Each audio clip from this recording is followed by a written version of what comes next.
Target Jubilee hills. మన Maganti Gopinath heart stroke తోటి ఆయన చనిపోయినటువంటి విషయం, ఆ బాధాకరమైన విషయం మనందరికీ తెలిసిందే. అయితే ఈ చనిపోయిన తర్వాత ఉప ఎన్నికలు వస్తాయి. ఎమ్మెల్యే చనిపోతే ఖచ్చితంగా ఉప ఎన్నికలు వస్తాయి. 6 నెలలు ఎన్నికలు, సాధారణ ఎన్నికలు 6 నెలలు ఉన్నాయి. 6 నెలల కంటే వ్యవధి తక్కువ ఉంది అంటే అక్కడ ఉప ఎన్నికలు రావు.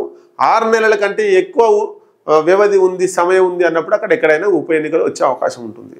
తెలంగాణ రాష్ట్రంలో కావచ్చు, ఆంధ్రప్రదేశ్లో కావచ్చు ఒక సంస్కృతి ఉంది.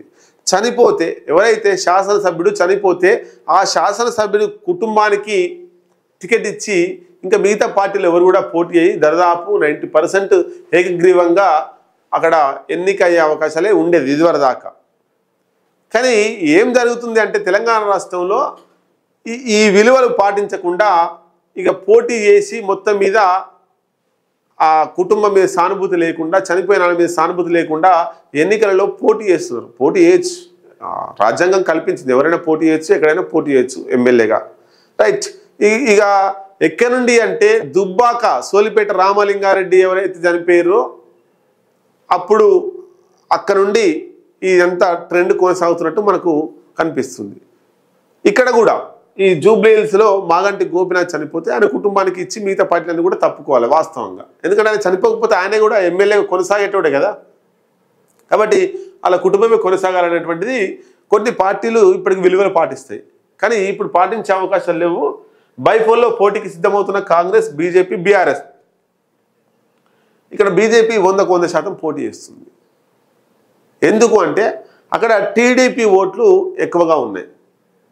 టీడీపీ సెటిలర్స్, ఆంధ్ర నుంచి వచ్చినటువంటి సెటిలర్స్, టీడీపీ అభిమానులు అక్కడ తిష్టవేసి ఉన్నారు, ఎక్కువ ఓట్లు వాళ్ళవి ఉన్నాయి. కాబట్టి బీజేపీ అక్కడ పోటీ చేస్తుంది. ఆంధ్రప్రదేశ్లో ఎట్లయితే జనసేన, బీజేపీ అట్లాగే టీడీపీ ఈ 3 కూటమి కట్టి అధికారంలోకి ఎట్లొచ్చినాయో తెలంగాణ రాష్ట్రంలో వచ్చే అసెంబ్లీ ఎన్నికల్లో ఈ కూటమి వస్తుంది అనుకున్నాం. కానీ దానికంటే ముందే ఈ కూటమి వస్తుంది. ఇప్పుడు జరిగేటువంటి అసెంబ్లీ మాగంటి గోపీనాథ్ చనిపోతే ఉప ఎన్నిక జూబ్లీ హిల్స్కి వచ్చే ఎన్నికల్లోనే ఈ ఆంధ్రప్రదేశ్ మహాకూటమి పోటీ చేస్తుంది. BJP, Janasena, TDP. అభ్యర్థి ఎవరు?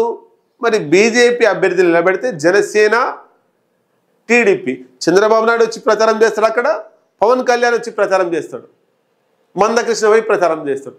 అంటే రాబోయే అసెంబ్లీ సాధారణ ఎన్నికలకు మహాకూటమి ఉప ఎన్నికగా ఉపయోగించుకోబోతుంది. దీన్ని శాంపిల్గా తీసుకోబోతుంది.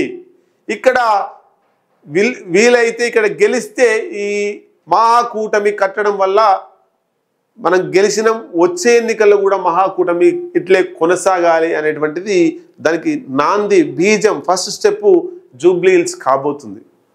మరి దాన్ని అడ్డుకట్ట వేయాలని ఒకవైపు బీఆర్ఎస్ సిట్టింగ్ ఎమ్మెల్యే నిలబెట్టుకోవాలని బీఆర్ఎస్ ఒకవైపు పావులు కదుపుతుంటే అధికారంలో తెలంగాణ రాష్ట్రంలో అధికారంలో ఉన్నటువంటి కాంగ్రెస్ పార్టీ ఏదైతే అయింది మొత్తం మీద నేనే గెలవాలి, కాంగ్రెస్ పార్టీ అభ్యర్థి గెలవాలి అని చెప్పేసి వాళ్ళు ఉన్నారు. మరి ఇక్కడ త్రిముఖ పోటీ జరిగే అవకాశం ఉంది. కాంగ్రెస్, బీజేపీ అట్లాగే బీఆర్ఎస్ ఎవరు బయటపడతారనేటువంటిది మనం రాబోయే కాలంలో మనం చెప్తాం, అనాలిసిస్ చేద్దాం. మన సర్వే టీం కూడా ఉంది. గత ఎన్నికల్లో మనం 3-4 ఎన్నికల్లో కూడా చెప్పినాం ఎవరు ఎక్కడ గెలుస్తున్నారు, ఎన్ని ఓట్లతో గెలుస్తున్నారు అనేటువంటి విషయాన్ని కూడా మనం చెప్పినాం. నాగార్జున సాగర్ ఉప ఎన్నికల్లో నోముల నరసింహ కొడుకు జానారెడ్డి మీద గెలుస్తారని చెప్పి మన సర్వే టీం చెప్పింది, అక్కడ గెలిచిండు. అట్లాగే హుజురాబాద్ ఎన్నికలలో ఈటల రాజేందర్ గెలుస్తారని చెప్పినాం, ఈటల రాజేందర్ గెలిచిండు. హుజూర్ నగర్ ఎన్నికలలో మనం చెప్పినాం ఎవరు గెలుస్తారో చెప్పినాం, ఆయన గెలిచినాడు. ఇట్లా ఏ ఎన్నికలలో ఎవరు గెలుస్తారో మనం చెప్పినాం. దుబ్బాక ఎన్నికలలో రఘునందన్ రావు గెలుస్తాడు ఉప ఎన్నికల్లో అని చెప్పినాం, ఆయన గెలిచిండు.